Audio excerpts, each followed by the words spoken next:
আল্লাহ সুবহানাহু ওয়া তাআলা রাসূল সাল্লাল্লাহু আলাইহি ওয়াসাল্লামকে আরশে বসাবেন এবং নাকি সহিহ, এর ব্যাখ্যা জানতে চাই। এই ব্যাপারে দুইটা মত আছে। একটা মত হচ্ছে যে বর্ণনাটা মুজাহিদ রহমতুল্লাহ আলাইহি থেকে সহিহ, অর্থাৎ এই বর্ণনাটা ইবনে আব্বাসের ছাত্র মুজাহিদ থেকে এটা সহিহ, এটা ইবনে তাইমিয়া রহমতুল্লাহ আলাইহি বলেছেন, এটাতে সহিহ কোনো সন্দেহ নেই। অর্থাৎ এই বক্তব্যটা ইমাম মুজাহিদ দিয়েছেন ইবনে আব্বাসের ছাত্র। আর নিয়ম হচ্ছে যখন তাবেঈরা কোনো কথা বলে, আমাদের ইমাম ইবনে কুদাম আল মাকদিসি বর্ণনা করতেছেন যে একটা হাদিস বলছেন নুজুল হাদিস, যেভাবে আল্লাহ তাআলা নামিয়ে আসেন, এরপরে বলছেন ওয়া ইয়াজাব রাব্বুকা মিনাশ-শাব্বে লাইসা লাহু সাবর। এই হাদিসটা দুর্বল। তারপরে তিনি আনছেন আমরা আল্লাহ তাআলার জন্য অজব সাব্যস্ত করেছি। অজব অর্থ কি? আশ্চর্য হওয়া। একটা হলো ইয়াজাব, আশ্চর্য হওয়া, ইয়াজাব। একটা হলো অজব, আছে এটা অজব বিনয়, আজব অর্থ আশ্চর্য হওয়া। আশ্চর্য হওয়ার অর্থটা কি? আপনি আশ্চর্য কখন হন? কোনো কিছু না জানলে। আল্লাহর জন্য ওই হিসাবে আশ্চর্য সাব্যস্ত করি না আমরা। আমরা কি হিসাবে করি? অনেকে আছে বান্দার কর্মকাণ্ড দেখে আশ্চর্য হন। আপনার ছেলে কি করছে দেখে আপনি খুশি হন না? মাঝে মধ্যে খুবই আশ্চর্য হন যে কেমনে পারলো, পড়াটা কেমনে পারলো, কাজটা কেমনে করলো, এই আশ্চর্য হন না? এই আশ্চর্য হওয়ার অর্থ হলো যে আপনি জানতেন না তা না, আপনি আশ্চর্য হচ্ছেন কি নিয়ে? খুশি হয়ে। আপনি আশ্চর্য হচ্ছেন তার কর্মকাণ্ড দেখে। এই হিসেবে আল্লাহর জন্য অজব সাব্যস্ত করতে হবে। আহলুস সুন্নাত ওয়াল জামাত তার জন্য অজব সাব্যস্ত করে, তবে তার জন্য এটা ধরন কিভাবে তিনি করছেন এটা আমরা বলি না, বরং অর্থটা আমরা করি। হ্যাঁ, অবশ্যই আল্লাহর জন্য আশ্চর্য হওয়া সাব্যস্ত করতে হবে। দলিল কি? দলিল হচ্ছে রাসূলুল্লাহ সাল্লাল্লাহু আলাইহি ওয়াসাল্লাম হাদিস, আল্লাহ তাআলা তো আপনার রব আশ্চর্য হন ওই যুবক থেকে যেই যুবক কোনো প্রেমের টান নাই। বুঝলেন না কথাটা? নারীর বিরুদ্ধে টান নাই না। সাধারণত যুবক মানেই একটা টান থাকে, কিন্তু দুর্বলটা হাদিসটা দুর্বল। এর বিপরীতে আমরা হাদিসের বিপরীতে আরো সহিহ হাদিস আছে। সহিহ হাদিসে প্রমাণিত হয় যে আল্লাহ তাআলা, সহিহ হাদিসে প্রমাণিত হয় যে আল্লাহ তাআলা আশ্চর্য হন। দলিল কি? দলিল একদম হাদিসে আছে, রাসূলুল্লাহ সাল্লাল্লাহু আলাইহি ওয়াসাল্লাম কোরআনে কারীমে আছে। আল্লাহ বলেছেন বাল আজিবতা ওয়া ইয়াসখারুন, হে নবী আপনি আশ্চর্য হচ্ছেন আর তারা ঠাট্টা করছে। বুঝলেন কিনা? রাসূলুল্লাহ সাল্লাল্লাহু আলাইহি ওয়াসাল্লামের কাছে তারা এই কাজ নিয়ে আসতেছে। হ্যাঁ, রাসূল তাদের কুফরি দেখে আশ্চর্য হচ্ছে যে এরা এত কুফরি কেমনে করে। আর এরা কুরাইশরা কি বইয়াস, কিন্তু কুরাইশরা ঠাট্টা করেই যাচ্ছে রাসূলের নাম নিয়ে, যে তোমার ছাড়া আর কারো দেখলো না, কি জন্য তোমার দিবে নবুয়ত, মানুষ কেন হবে, ফেরেশতা কেন হয় না, এই আমাদের এই মক্কাটাকে একটা পরশমন বানিয়ে দাও তো, আমাদের পাহাড়গুলোকে সরাই দাও তো। এগুলি সারাক্ষণ এগুলির মধ্যে লিপ্ত আছে রাসূলের সাথে। রাসূল আশ্চর্য হচ্ছে যে আল্লাহ চাইলে তো সবাই পারে, কিন্তু এগুলো ঈমান আনবে না। এগুলো তো ঈমান সূরা কোরআনের মধ্যে এগুলো অনেকগুলি পাবেন আপনারা। এই ঘটনা যে কতবার তারা এটা বলে, ক্বালু লান নু'মিনা লাকা হাত্তা তাখরুজা মিনাল আরদি ইয়ামবুআ। শেষ করে দিব। হ্যাঁ, তারা বলে যে লান নু'মিনা লাকা হাত্তা তাখরুজা মিনাল আরদি ইয়ামবুআ, জমিন থেকে প্রশ্রমণ বের করেন, নইলে আমরা ঈমান আনবো না। আবার ওদের প্রশ্রমণ বের করলে ঈমান আনবো না। তো কি করতে হবে? বলছে জমিন থেকে আমাদের জন্য পাহাড়গুলি সরাইয়া দেন। হ্যাঁ, আমার জন্য আকাশ থেকে কিতাব নাজিল হয়েছে আমরা দেখতে পাই, এরকম করেন। কারণ আমরা দেখলে পেলে হবে না। এরপর না তো কি হাত উপরে উঠছেন, আপনি উঠে নিয়ে আসতেছেন, ওটা দেখাইতে হবে, এভাবে দেখাইতে হবে। মানে এমন জিনিস দেখে রাসূলুল্লাহ সাল্লাল্লাহু আলাইহি ওয়াসাল্লামকে আল্লাহ তাআলা বলতেছেন বাল আজিবতা ওয়া ইয়াসখারুন, হে নবী আপনি আশ্চর্য হচ্ছেন, তারা ঠাট্টা করছে। এখানে একটা কিরাত সাবরিয়া আছে গ্রহণযোগ্য, বাল আজিবতু ওয়া ইয়াসখারুন, আমি আশ্চর্য হচ্ছি এরা ঠাট্টা করছে। বোঝা গেল যে আল্লাহ তাআলা আশ্চর্য হন কোরআন দিয়েও সাব্যস্ত হচ্ছে। এই কিরাতগুলির মধ্যে অনেক আকীদা বিষয় সাব্যস্ত হয়, সুতরাং কিরাত দ্বারাও এটা সাব্যস্ত হলো। ঠিক আছে, বুঝে আসছে? ঠিক কোরআনে কারীমে আল্লাহ তাআলা আরো অন্য জায়গায় বলেছেন ওয়া ইন তা'জাব ফা'আজাবুল কাওলুহুম, যদি আপনি আশ্চর্য হন হে নবী, তাদের কথা আরো আশ্চর্যজনক আমার কাছে। এটা কার কাছে? আল্লাহর কাছে আশ্চর্যজনক। তো বোঝা গেল আশ্চর্য হওয়া আল্লাহ তাআলার একটা গুণ।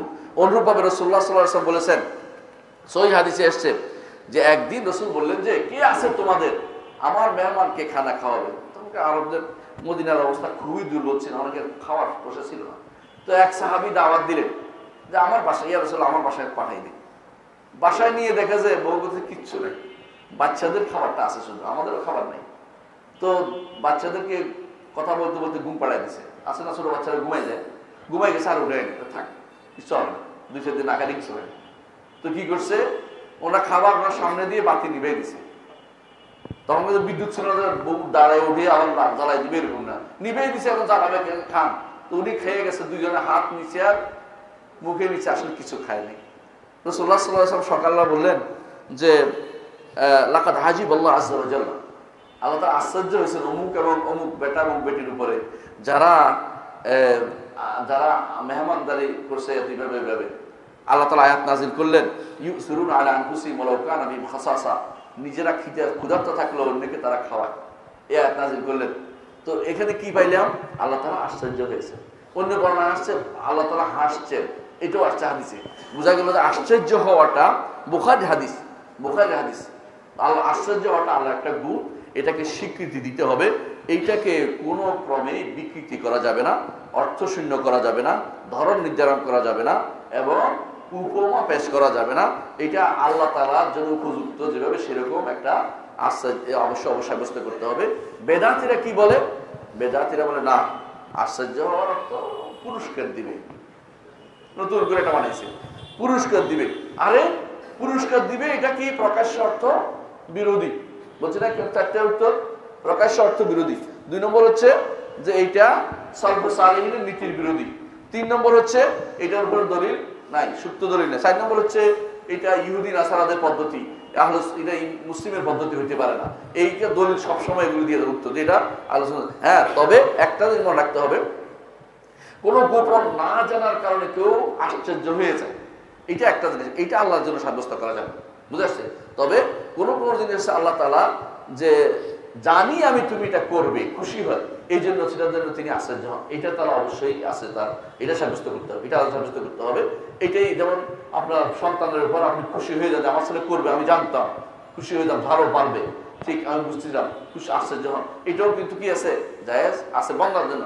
আল্লাহর জন্য ধরুন আমরা নির্ধারণ করছি না, তবে প্রথমটা নয়, যেটা না জানার কারণে তিনি আশ্চর্য হচ্ছেন এটা বলা যাবে না। জেনেও তিনি আশ্চর্য হন, তবে সেটার ধরন আমাদের জানা নাই, এটা বিশ্বাস করতে হবে। এইটাই হচ্ছে আমাদের আজকে 11 নম্বর দর্স। এর মাধ্যমে আমরা আমাদের আজকে দর্স শেষ রাখবো। আগামী দর্স ইনশাআল্লাহ আল্লাহ তাআলা তিনি হাসেন, এটার উপর আমরা সাব্যস্ত করবো। এইটা যদি কেউ বলে অনেকে সহ্য করবে না, হ্যাঁ হাসেন মানে দাঁত দেখান, আমি দাঁতের কথা বলে নেই, আগামী দর্শে বিস্তারিত এটা আলোচনা করবো ইনশাআল্লাহ। তো সুতরাং আমরা আমাদের আজকে দর্শে আমরা যে সমস্ত সিফাতগুলো জেনেছি, আল্লাহর কাছে দোয়া করি আল্লাহ যেন এগুলিকে আমাদের হেদায়েতের মাধ্যম বানান, এবং যা আমাদের বিরোধী যারা তাদেরকে সহিহ পথের দিশ দেন, তারা যেন বিশ্বাস করে, আল্লাহর সিফাতগুলোতে বিশ্বাস করে। সিফাতগুলো অস্বীকার করলে কাফের হয়ে যাবে, আর সিফাতগুলো অপব্যাখ্যা করলে ফাসেক বেদাতি হয়ে যাবে, এবং তারা যদি কোনো এগুলিকে জেনে শুনে এগুলিকে না মানে তাহলে কাফের হয়ে যেতে পারে, এবং তাদের পিছনে তখন আর সালাত হবে না, কারণ তারা তখন কাফের হয়ে যাবে। সুতরাং আমরা অনেক কিছু তারা না বুঝার কারণে করছে, সেই জন্য তাদেরকে আমরা বেদাতি বলি, কিন্তু আমরা তাদেরকে কাফের বলে বলি না। কিন্তু একটা স্পষ্ট জিনিস হচ্ছে আল্লাহ তাআলা আরশের উপরে, এটা অস্বীকার করে, আল্লাহ তাআলা ওলু উপরে থাকাকে অস্বীকার করলে সে ব্যক্তি কাফের হয়ে যাবে। এখানে কোনো রকম ওজোর চলবে না, কারণ এটা স্পষ্ট জিনিস, কোরআন হাদিসে স্পষ্ট বুঝতে পারে। যে ব্যক্তি জানে না তাকে জানাতে হবে এটুকু, শুধুমাত্র জানানোর পরেও যদি অস্বীকার করে সে ব্যক্তি কাফের। আল্লাহ আমাদের বুঝার তৌফিক দান করুন। সুবহানাকাল্লাহি ওয়া বিহামদিকা আশহাদু আল্লা ইলাহা ইল্লা আনতা আস্তাগফিরুকা ওয়া আতুবু ইলাইক। আল্লাহ সুবহানাহু ওয়া তাআলা রাসূল সাল্লাল্লাহু আলাইহি ওয়াসাল্লামকে আরশে বসাবেন এবং নাকি সহিহ, এর ব্যাখ্যা জানতে চাই। এই ব্যাপারে 2টা মত আছে। একটা মত হচ্ছে যে বর্ণনাটা মুজাহিদ রহমতুল্লাহ আলাইহি থেকে সহিহ, অর্থাৎ এই বর্ণনাটা ইবনে আব্বাসের ছাত্র মুজাহিদ থেকে এটা সহিহ, এটা ইবনে তাইমিয়া রহমতুল্লাহ আলাইহি বলেছেন, এটাতে সহিহ কোনো সন্দেহ নেই। অর্থাৎ এই বক্তব্যটা ইমাম মুজাহিদ দিয়েছেন ইবনে আব্বাসের ছাত্র।